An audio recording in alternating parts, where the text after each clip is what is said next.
Thank you, sir. There's many people that are with us tonight that helped put what you saw on the screen there. There's our cinematographer, Sean Booth. Where are you at? Stand up, Sean.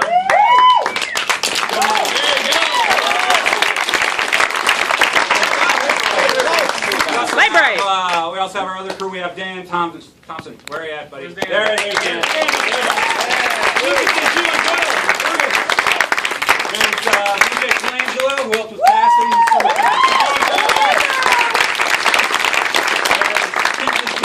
Where are you at? There you are. Thank you, thank you. There's Michelle Sabato.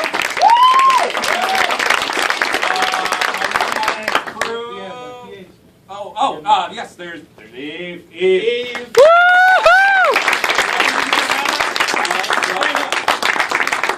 Stand up, take a bow. My assistant director, Zach. There you go. I had the pleasure of putting the story together off of what Alex and Enrico put together, and I made all these fun actors say all these fun things. Those actors are there's Falia Tom. There's Josh Miller.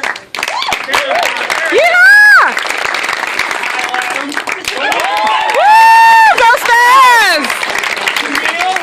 And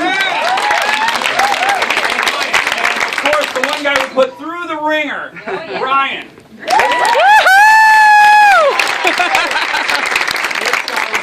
With makeup and all of that, he was fantastic. So, anybody else I'm missing out on? I feel bad. Kellen Boyle can't be here. He's hopefully coming at the 8 o'clock show. Hopefully. Anybody else in the crew I'm missing? Peggy. Yeah. Peggy. Stand up. Hi, Peggy. Woohoo!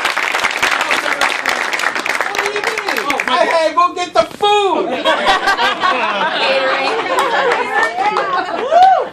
And don't forget your darling wife for dealing with you. Over 2 days, so we shot all this in a weekend. 30 hours. This was a lot of fun. So what I'd like to do is open it up for questions and hopefully answers to said questions. Where's David Moss? The boss man. Don't mind him. He's on his medication. We got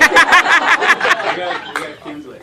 Enrico, did you leave it open on purpose for a sequel? Yes, I have a plan for a trilogy actually, and my plan is to shoot the sequel this August. Wonderful. So look out for that. Hopefully you guys will be getting invites for the next fundraiser. Is the next one going to be called the Royal Blue House or the Crimson House 2? I think it's just going to be Crimson House 2. How many trains coming to box? How long was your casting process and how many actors? Probably the best person to answer that question is BJ Colangelo. Yes, Hi. Miss BJ.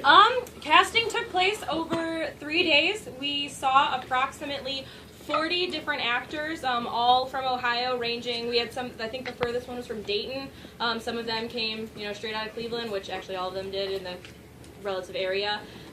We saw surprisingly a lot more boys than we did girls. It was a very difficult process, but we saw some of Cleveland's finest. And there are definitely a lot of people that they weren't right for this project, but hopefully we can put them to work in later projects. That's for sure. Awesome. Budget? Oh, God.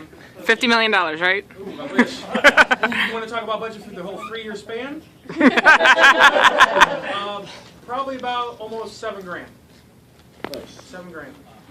Okay, but for just this one. Just this. We did the trailer. You did 3,000. Oh, the trailer that you did like a year ago or something like Yes. that? Mansonetti shot that or Yes. something? Yes. Yep. That kind of served as the proof of concept that Right. kind of took that and the story and I know the we have one elements up of that. there. Rewrote that and all that. Past Kearney household. What's that? Was it based on a past Kearney household? We actually had the pleasure of shooting in Rico's home. So Yeah, a lot of this my was, mom's house, yeah. designing the story around these fixed locations of this tarped room that would later be covered in blood, and this seance room of just candles that just melted everywhere, and then in the basement. And, so I mean, there's a lot of fun stuff. I mean, the makeup process for Ryan. I mean, he was a trooper. I mean, we put him through the ringer. We put Camille in a bath. That's one of my favorite shots. Yeah, that was cool.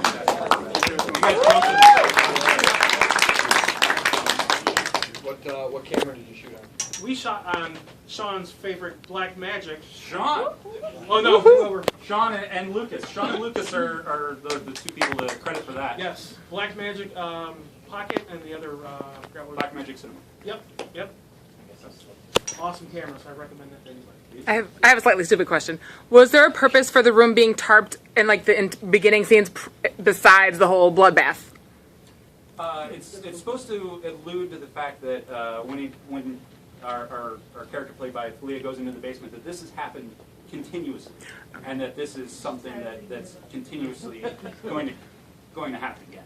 So they're just prepping for cleanup. Yeah, pretty much. Okay. It's definitely a nod to the whole Dexter kill room kind of Right. thing. And yeah, so it's Awesome. It's definitely that house on the block that you kind of want to avoid.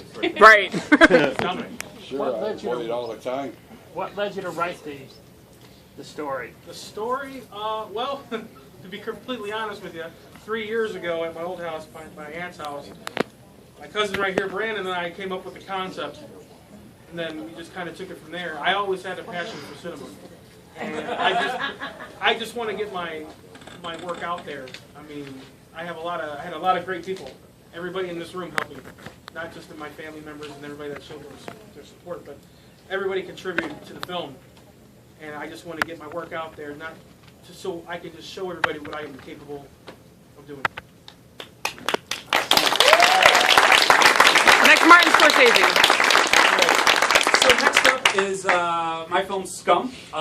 It's shifting gears very much so.